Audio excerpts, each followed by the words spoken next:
একই জায়গায় বারবার ঘটছে দুর্ঘটনা। ৩ মাসের ব্যবধানে 4 জনের মৃত্যু হয়েছে, গুরুতর আহত হয়েছেন অন্তত 5 থেকে 6 জন। এ নিয়ে এলাকাবাসীর মধ্যে তৈরি হয়েছে ভয় আর রহস্য।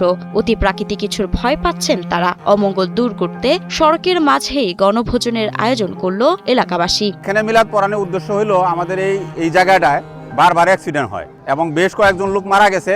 সড়কের একাংশে পলিথিন বিছিয়ে মোনাজাতে বসেছেন এলাকাবাসী।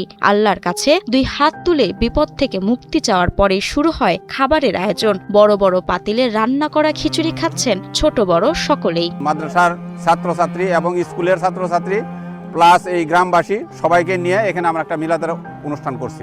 শেরপুরের ঝিনাইগাতির সন্ধ্যাকুড়া এলাকায় সীমান্ত সড়কের একটি অংশে প্রায়ই সড়ক দুর্ঘটনা ঘটছে। গত 3 মাসের ব্যবধানে এই সড়কে 4 জনের মৃত্যু হয়েছে, আর গুরুতর আহত হয়েছেন অন্তত 5 থেকে 6 জন। পঙ্গু হয়ে আছে বেশ কয়েকজন। আসলে ভয়াবহ কয়েকটা অ্যাক্সিডেন্ট হয়েছে, তার মাঝে 4 জন মৃত্যুবরণ করেছে, 3 জন প্রতিবন্ধী অবস্থায় আছে।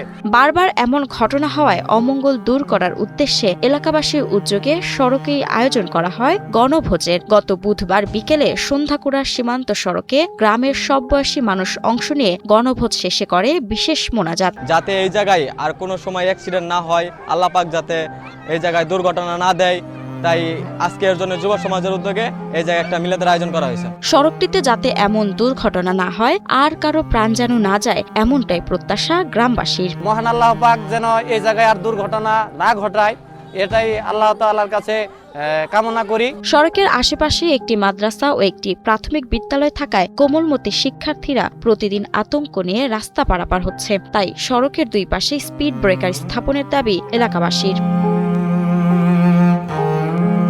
মাহমুদা মুন্নি, ৭১।